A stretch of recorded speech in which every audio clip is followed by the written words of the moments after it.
আবু সাঈদের পরিবার কথা, এই কথাটি আজকে কেন সাংবাদিকরা লিখবে কিংবা আবু সাঈদের ভাই দুঃখ প্রকাশ করবে?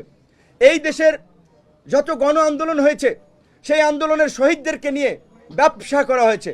আওয়ামী লীগ যেভাবে মুক্তিযুদ্ধের চেতনা নিয়ে ব্যবসা করেছে, এই গণ অভ্যুত্থানের ঠিকাদার দাবি করা কতিপয় ছাত্রনেতা এবং দু চারজন ব্যক্তি সংগঠন, তারা তাদের এই চেতনার ব্যবসা করেছে। তারা গণ অভ্যুত্থান আকাঙ্ক্ষা দল করবে, ভুক্তভোগী পরিবারকে নিয়ে দল করবে। বিএনপি অলরেডি তো একটা দল, এই দলে তো তাদের অনেক স্যাক্রিফাইস হয়েছে। জামাত অলরেডি একটা দল, সিপিবি একটা দল, গণসংহতি আন্দোলন একটা দল, গণ অধিকার পরিষদ একটা দল। সব দল তো এই আন্দোলনের আগেই এই গণ অভ্যুত্থান চেতনাকে ধারণ করে তারা রাজপথে নেমেছে। সবাই রাজনীতিতে সংস্কারের কথা বলছে, কাজে এই সমস্ত মুখরোচক কথা বলা হচ্ছে, বাস্তবতা ভিন্ন। যেই কারণেই এই গণ অভ্যুত্থানের সবচেয়ে আইকনিক ফিগার, টার্নিং পয়েন্ট ছিল সত্যিকার অর্থেই এটি যদিও গর্বের অহংকারের আবার দুঃখের, যে আবু সাঈদের বীরত্বপূর্ণ আত্মত্যাগ। অথচ সেই আবু সাঈদের পরিবারকে তো আনুষ্ঠানিকভাবে দাওয়াত হয়নি।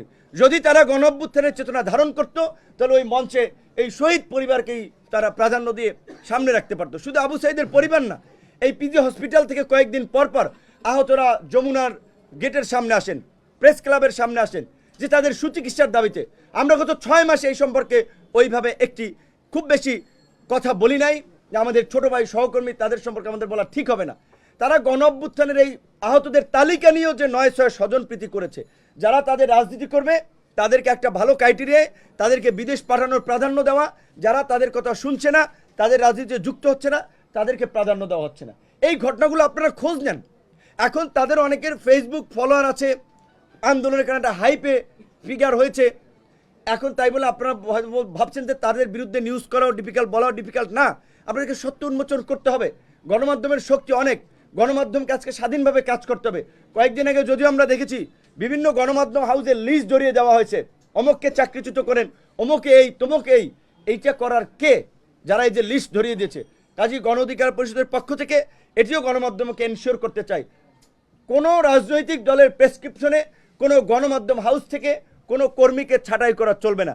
গণমাধ্যম কর্মীরা তাদের মর্যাদা সম্মান নিয়ে স্বাধীনভাবে কাজ করবে। গণমাধ্যমের মালিকরা যার যে হাউস ছিল সে সেভাবে চালাবে।